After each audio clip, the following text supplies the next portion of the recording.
Hello दोस्तों, तो फिर ये अपने कंप्लीट वेब डेवलपमेंट कोर्स का 11th वीडियो और ये अपने टेबल टैग के ट्यूटोरियल का पार्ट 2 है। और इस वीडियो में अपन call span and row span के बारे में पढ़ने वाला है। तो सबसे पहले अपन ये देख लेते हैं col span and row span होते क्या है। मान लीजिए अपने पास एक सिंपल सी ये टेबल है, इसमें तीन रोज हैं और हर रो में दो दो कॉलम है। लेकिन मान लीजिए इसकी ये जो बीच वाली रो है, इसमें मेरे को दो कॉलम नहीं चाहिए, इसमें मेरे को एक ही कॉलम चाहिए जो इसकी विड्थ इन दोनों के बराबर है, जो दो कॉलम के बराबर एक कॉलम चाहिए मेरे को इधर। तो उसके लिए मैं जो चीज़ तो फिर उस चीज़ को अपन कहेंगे कॉल स्पैन। वो जो कॉलम होगा उसको अपन कॉल स्पैन कहेंगे। तो फिर ये अपन करते कैसे हैं, तो फिर मान लीजिए अपने पास एक ये कोड है पूरा, इसमें अपने पास एक टेबल टैग है, उसके अंदर अपने पास 3 TR टैग है और हर के अंदर दो दो TD टैग है, ठीक है। और उनके अंदर लिखा हुआ है कि ये कौन सा कॉलम है कौन सी रो का, ठीक है। मान लीजिए अब इसका आउटपुट अपन को कुछ ऐसा मिलेगा। लेकिन अब इधर मेरे को क्या करना है, जो बीच वाली रो इसमें जो कॉलम 1 ऑफ रो 2 लिखा हुआ है और कॉलम 2 ऑफ रो 2 लिखा हुआ है, इसमें जो कॉलम 1 ऑफ रो 2 है, मैं चाहता हूँ कि ये इन दोनों के बराबर की विड्थ ऑक्यूपाई कर ले। तो फिर इसके लिए मैं क्या करूँगा, मैं सबसे पहले तो जो दो TD टैग थे उनमें से एक TD टैग हटा दूंगा, देख सकते हैं जैसे कि आप यहाँ पे। लेकिन यही इस चीज़ का अंत नहीं है, इसके बाद और भी कुछ करना है। अगर मैं ऐसा करके आउटपुट चेक करूँगा तो फिर आउटपुट में क्या होगा कि मेरे को रो कॉलम तो एक ही दिखेगा, लेकिन उस कॉलम की जो विड्थ है वो 2 के बराबर नहीं होगी। तो फिर अब इसके लिए मुझको क्या करना है, इसके लिए मेरे को इसी TR टैग के अंदर एक एट्रीब्यूट का यूज़ करना है, कॉल स्पैन एट्रीब्यूट। और उसकी जो लेंथ है वो मतलब यहाँ पे ये जो एक और TD टैग आ गया है, गलती है, इसको अपन को यहाँ पे नहीं लिखना है। इस TD टैग को यहाँ पे अपन को एक ही TD टैग को लिखना है। जब अपन एक ही TD टैग चाहते हैं किसी रो के अंदर, तो फिर ये गलती से आया, इसलिए इसको हटा दीजिए। और फिर अपन को क्या करना है, जो एक TD टैग है उसके अंदर अपन को कॉल स्पैन एट्रीब्यूट लगाना है और कॉल स्पैन की वैल्यू अपन को 2 कर देनी है। कॉल स्पैन एट्रीब्यूट की वैल्यू 2 कर देनी है। ऐसा क्यों? क्योंकि हम चाहते हैं ये जो कॉलम है ये 2 कॉलम के बराबर हो जाए, ये एक कॉलम 2 कॉलम के बराबर हो जाए। और ऐसा करने के बाद अपन को जो आउटपुट मिलेगा वो होगा ये आउटपुट मिलेगा अपन को ये करने के बाद। तो फिर अब ये जो एक कॉलम है ये 2 कॉलम के बराबर की विड्थ ले लेगा, ठीक है। तो फिर चलिए अब अपन देखते हैं रो स्पैन। तो फिर मान लीजिए अपने पास एक टेबल है जिसमें अपन चाहते हैं कि एक कॉलम 2 रो के बराबर हो जाए, जैसे कि आपको इस टेबल में दिख रहा होगा। तो फिर इस चीज़ को कहेंगे अपन रो स्पैन। और इसके लिए अपन को क्या करना पड़ेगा, मान लीजिए अपने पास इसके लिए अपन को क्या करना पड़ेगा, वही एक सिंपल सा जो अपने स्टार्टिंग में कोड था अपन को वही लेना पड़ेगा जो मैंने आपको सबसे पहले दिखाया। तो दिखाता हूँ, रुकिए मैं आपको रुकिए, ये भी नहीं, ये वाला कोड आपके पास है। मान लीजिए अब आप चाहते हैं कि इसमें जो ये वाला जो कॉलम है ये इन 2 के बराबर हो जाए। तो फिर इसके लिए आपको क्या करना पड़ेगा बेसिकली, वो मैं अभी आपको समझाता हूँ। इसके लिए आपको रो स्पैन का यूज़ करना पड़ेगा अपने इस TD टैग के अंदर, जिसको आप चाहते हैं कि वो 2 रोज के बराबर हो जाए। और उसकी वैल्यू अपन 2 कर रहे हैं क्योंकि अपन चाहते हैं कि उसकी 2 रो के बराबर हो जाए विड्थ। और अगर 2 से ज़्यादा रोज के बराबर हम चाहते हैं तो फिर हम 2 से ज़्यादा रोज रख लेंगे। और इसके बाद अपन को क्या करना है, अपन को इसके अगला TD टैग नहीं हटाना, आपको अगला ये जो रो है उसका पहला TD टैग हटाना है, क्योंकि अपन उसको नेक्स्ट रो के बराबर करना चाह रहे हैं। 2 रो के बराबर वो एक कॉलम को अपन करना चाह रहे हैं। तो फिर अपन उससे अगली जो रो होगी उसका पहला हटा देंगे, जैसा कि आपको यहाँ पे दिख रहा होगा।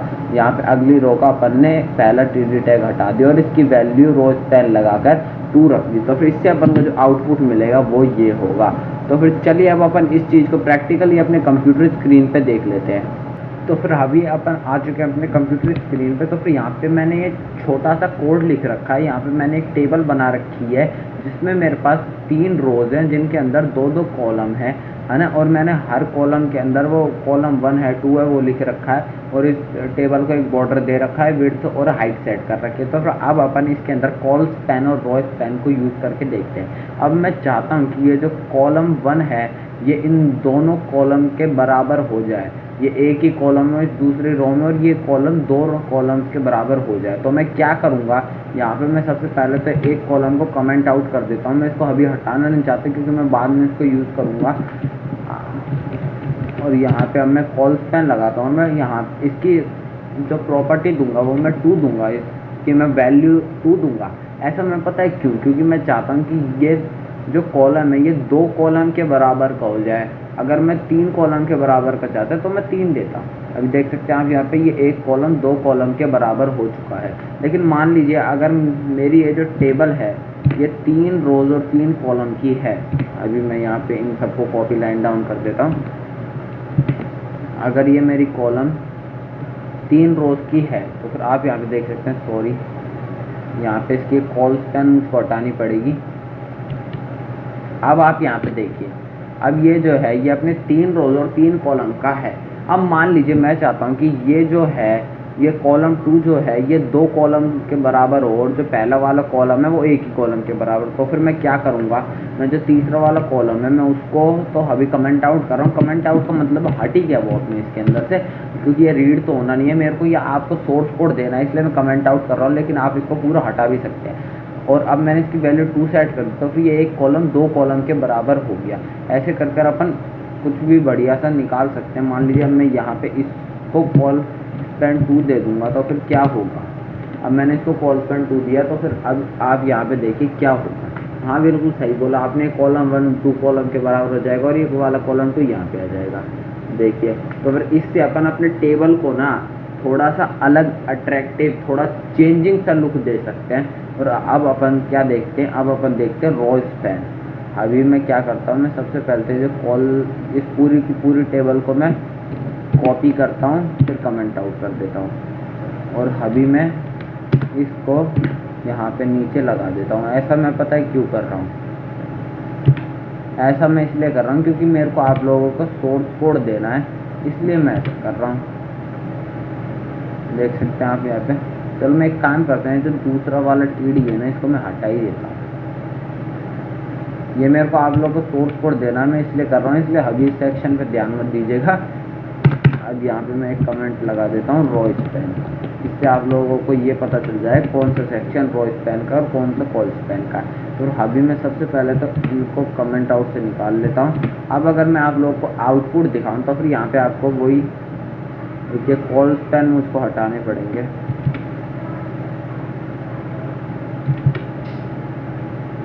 अब मैं इसको रिफ्रेश करता हूँ तो अब ये 3 कॉलम और 3 रोज का एक सिंपल सा टेबल बन चुका है। अब मैं इसको क्या है ना, अब मैं इसको इसमें मैं रो स्पैन करूँगा। अब रो स्पैन में क्या करूँगा, मान लीजिए मैं चाहता हूँ कि ये जो 2 कॉलम्स है ना, मैं ये वाला जो कॉलम है और ये वाला जो कॉलम है इसमें मैं एक ही कॉलम चाहता हूँ हाइट वाइज में। अभी मैं आपको दिखाता हूँ।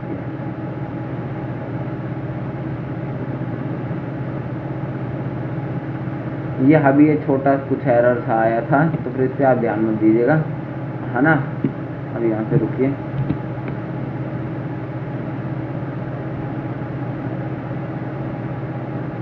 ये क्या हुआ, ये हो के क्या, अरे ये मेरा कंप्यूटर लगता है थोड़ा सा हैंग वैंग कुछ हो गया है, क्या झंझट हो गया है। हाँ ये आ गया और ये छोटा सा कुछ हैंग का दिक्कत हो गया था। इस सेक्शन को आप स्किप कर दीजिएगा, ध्यान मत दीजिएगा। अब मान लीजिए मैं चाहता हूँ कि ये वाला जो कॉलम है ना और ये वाला जो कॉलम है ये 2 अलग अलग कॉलम ना हो, ये एक ऐसा बड़ा सा कॉलम बन जाए। ठीक है, तो फिर मैं क्या करूँगा, मैं रो स्पैन का इस केस में मैं यूज़ करूँगा। अभी मैं इसको इरेज कर देता हूँ। इरेज ऐसे नहीं, इरेज। हाँ अब मैंने इसको इरेज कर दिया। अभी मैं आपको ये कर कर दिखाता हूँ।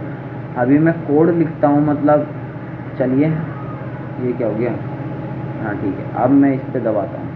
अब यहाँ मैं सबसे पहले इसको हटा देता हूँ। अब देखिए अब मैं क्या चाहता हूँ कि ये वाला जो कॉलम है ना और ये वाला कॉलम ये एक ही कॉलम बन जाए। तो फिर इसके लिए मेरे को इस वाले कॉलम का ये अगला वाला कॉलम नहीं हटाना, इसलिए मेरे को अगली रो का पहला कॉलम हटा देना है।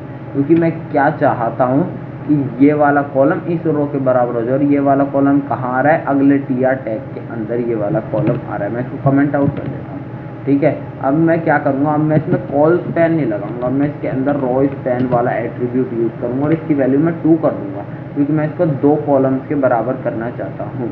देख सकते हैं कि एक कॉलम 2 के बराबर हो गया। लेकिन मान लीजिए अगर मैं इस वाले कॉलम को चाहूँ कि ये 3 कॉलम के बराबर हो जाए तो मैं क्या करूँगा, तो मैं इस वाले रो को हटा दूँगा और मैं इस वाले रो के अंदर रो स्पैन एट्रीब्यूट लगाऊंगा और मैं इसकी वैल्यू कितनी दूंगा, मैं चाहता हूँ कि ये एक कॉलम इन 3 कॉलम्स के बराबर हो जाए। तो मैं कितनी वैल्यू दूंगा, बिल्कुल सही कहा आपने, मैं 3 की वैल्यू दूंगा। मैं अगर आपसे ऐसा कोई क्वेश्चन पूछता हूँ तो कमेंट कर दीजिए करो, इससे आपका क्या है मेरे को पता लग जाएगा कि आप लोगों को समझ में आ रहा है नहीं आ रहा, और मेरी वीडियो पे कमेंट भी बढ़ जाएंगे। ठीक है, अब मैं इसको रिफ्रेश करूँगा तो क्या होगा, ये कॉलम 3 रोज के बराबर का कॉलम बन जाएगा। ठीक है, तो फिर आज की वीडियो में सिर्फ इतना ही, और मैं आपको एक टास्क देना चाहूँगा एंड में कि आपके घर पे जो इस साल का कैलेंडर होगा, जो इस महीने का कैलेंडर होगा, उस इस महीने कैलेंडर को आप HTML का यूज़ कर इन सारे कॉन्सेप्ट से रो स्पैन कॉल स्पैन कर बनाइएगा।